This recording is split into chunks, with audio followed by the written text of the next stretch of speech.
Let me welcome you, my dear students. This is our 7th learning session of 14th to 19th century poetry with MA English 2nd semester. My dear students, if you remember what we did last time, we tried to learn the textual lines of the Fairy Queen. It was about our previous lecture. Now we are going to discuss the outline that today we will discuss the Fairy Queen as an allegory and Spenser as poet's poet. So my dear students, let's start our discussion on the allegory.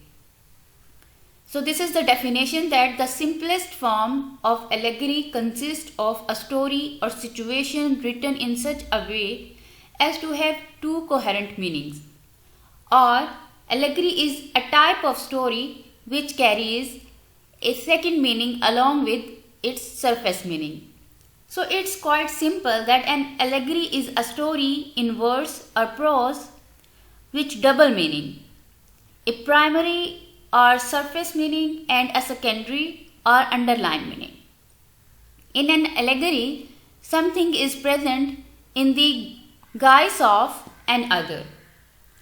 Allegorically, in Book 1 of the Fairy Queen, Spenser has shown the fight between vice and virtue, and finally the trump of virtue. Now we need a critical discussion that the Fairy Queen is an allegory. So my dear students, let's discuss the allegory in characters. All the characters in the Fairy Queen have allegorical significance since they represent abstract idea, and we can simply say that the religious political conflict of the age of its composition. If we talk about the title characters, the Fairy Queen Gloriana herself is meant to represent Queen Elizabeth. If we talk about the Red Cross Knight, who is appointed by the Fairy Queen to assist Lady Una is releasing her parents from the prison of dragon, is the embodiment of holiness, piety and true religion. Lady Una represents or stands for the truth, goodness and wisdom. If we talk about her parents symbolize humanity held by evil, represented by the foul dragon. The mission of the holiness is to champion the cause of truth and regain the right of human race held by subjection by the mighty force of evil. So this is about the allegory in characters. Now we are going to discuss the moral and spiritual allegory. So my dear students, moral and spiritual allegory in the Fairy Queen deals with the action and interaction of virtues and vices. The good character stands for the various virtue and the bad character stands for the corresponding vices. My dear students, I am quoting here the lines that the patron of true holiness foul error doth defeat. Hypocrisies him to entrap doth to his home entreats. So these lines tells about the holiness, means the Red Cross Knight who is entrapped by the error. So these things tells about that the good characters are we can simply say that the good character stands for the virtue, means various virtue, and the bad character stands for the corresponding vices. So the Red Cross Knight stands for holiness and the Una truth represents the truth and goodness. Her parents symbolize human race and the dragon who has imprisoned them stands for evil. If we talk about the mission of holiness is to help truth fight evil and thus regain its rightful place in the human heart. Thus the Red Cross Knight encouraged by Lady Una. So Lady Una kills the monster error and we can simply say that marches ahead on his way. Means they both kill the we can simply say that They both kill the dragon and they marches on ahead. This is the first moral truth taught by the story. If we talk about the Archimago, the magician who symbolizes hypocrisy, is an evil in disguise. His mission is to work out sinister design, and we can say that the mission intrigues against the Red Cross Knight and Lady Una so that they may be separated from each other. So this is about the moral and spiritual allegory. Now we are going to discuss the religious allegory. So my dear student, let me tell you that if we talk about the moral allegory or moral and spiritual allegory, so they both blend together, means religious and moral allegory. So the moral and spiritual allegory blend with the religious allegory of the book. The Reformation was the most important religious movement of that time, and in his epic Spenser has represented it allegorically. He is strong supporter of the Reformed Church of England, which is the only true church for him, and against papacy and the Catholic Church. Here Red Cross Knight stands for the Reformed Church of England. The parents, Lady Una, represent humanity, and the false dragon who has imprisoned them is the Pope of Rome. The monster error allegorically stands for error or mistakes which human beings make in course of their lives. The fight of the Red Cross Knight with the monster error symbolizes the conflict between Protestant and Catholic people.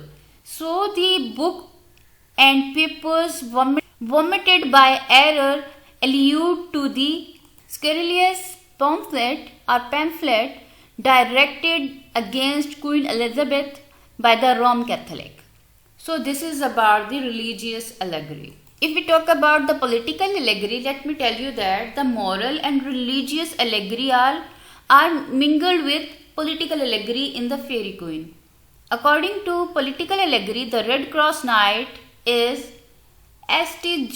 George of England, and Lord, we can say that the Red Cross Knight is St. George of England and Lord Leicester is Prince Arthur. Lady Una stands for truth, which is the representation of or represented by the National Church of England. Una's parents are the people of England who are held in subjection of Roman Catholic or Catholicism, represented by the dragon, and the monster error is one of the powerful but evil force of Roman Catholicism. Archimago stands for Philip II of Spain, who was a Roman Catholic by faith. Archimago, one instrument of the separation between the Red Cross Knight, means the holiness, and the Lady Una, means truth. It may be identified with the Roman Catholic Pope. So this is about the political allegory. Now we are going to discuss the moral and spiritual allegory and religious allegory and political allegory. These are mingled together. So we can simply say that to conclude it, that according to the above discussion, we can simply say that the Spenser, the Faerie Queen, is one of the greatest allegorical epic we had ever read in English literature. It is an excellent moral and spiritual allegory and political allegory and religious allegory. We can say that it is an allegorical or allegory epic. Now we are going to discuss the next topic, that is the poet's poet. So my dear student, if we talk about the Edmund Spenser, let me tell you that it was a Charles Lamb who called Spenser the poet's poet, and Lamb was not wrong in giving him that title. So that honor title was given by the Charles Lamb. So Spenser is regarded as a poet's poet and the second father of English poetry, as we know that the Chaucer is the first father of English poetry. The poetic faculty in Spenser is so abundantly and we can say that predominantly present that we cannot think or any other poet without Spenser to occupy the pride of place among English poets. So we can simply say that he is not a poet of common man but a poet of only scholars and poets who are well versed in classical lore and humanistic studies. It was Spenser and not Chaucer who gave to poetry and poets, we can say that the poet a place near to God. Means it was the Spenser who gave the poetry at the we can simply say that who gave the poetry and poet a place near to God.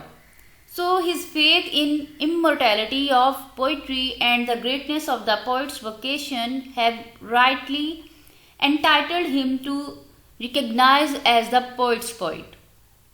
Spenser is considered the poet's poet in England because of his glorification and elevation of English poetry. Here are several grounds for calling Spenser the poet's poet, means the poet of poets. He can be regarded as the poet of poets because he is not a poet of common man, but a poet of the only scholar, and poets who well versed in classical lore and humanistic studies.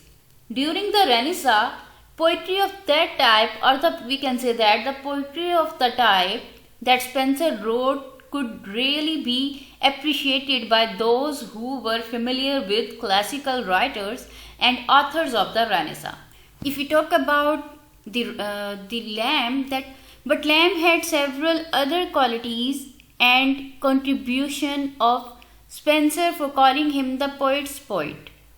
Lamb called him the poet's poet because it was Spenser, not the Chaucer, who gave the poetry and poet as a place near to God.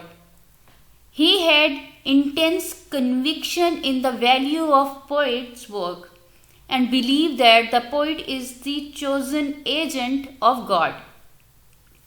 We can simply say that the Spenser gives a higher conception of the poetry, and he did something new which other poets before him had not dared. His faith in immortality of poetry and the greatness of the poet's vocation have rightly entitled him to be recognized as the poet's poet. If we talk about the Spenser is considered the poet's poet in England because of his glory. We can say that the glorification and elevation of English poetry, which no one had done before. So Chaucer if we talk about the Chaucer, means nobody has done it before Spenser, either we talk about the Chaucer. So Spenser set out the England with poetry which is great in kind, in style and in thought. In order to do so, he studied the works of great poets like Virgil, Catullus, Petrarch, Ariosto and Tasso. So means we can say that it is the new style who has used by the Spenser. Means we can say that he is the one who did his excellence in shortcomings, while Spenser we can say that he composed his own verse. He transcended them and beat them hollow in their own. So we can say that he outdid Aristo and Tasso and embedded the spirit of Plato and Aristotle in his Faerie Queen and the Four Hinds. He matched Petrarch in we can say that the sonneteering and viewed with the theoreticism. If we talk about the barren vigorel in pastoralism, so this is the new creation of the Spenser. For rendering this great service, Spenser has been given the title of the poet's poet. Now we are going to discuss that from the very old times, divergent opinions have been held about the fictions or functions of the poetry and art. Moralists like Plato have emphasized the poetry should be moral and should be an instrument of moral edification.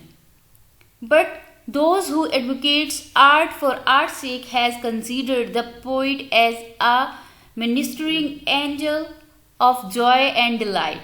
Art, in their opinion, is for joy. Spenser harmonized both these views in his poetry. So we can simply say that the Spenser has improved English diction, style and versification. He enriched the English language and made it musical. He mixtured of the old English word with syntax produced something new for English poetry. He enriched the English language by importing foreign words and by coining new words. He realized that for the purpose of great English poetry, he can use these things in the poetry. So we can simply say that from the very old time, divergent opinion have been held about the function of poetry and art.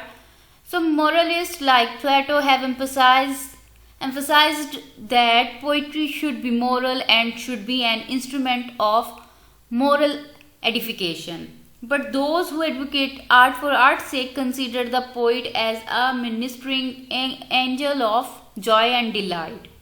And the opinion is it is only for joy. So Spenser harmonized both these views in his poetry.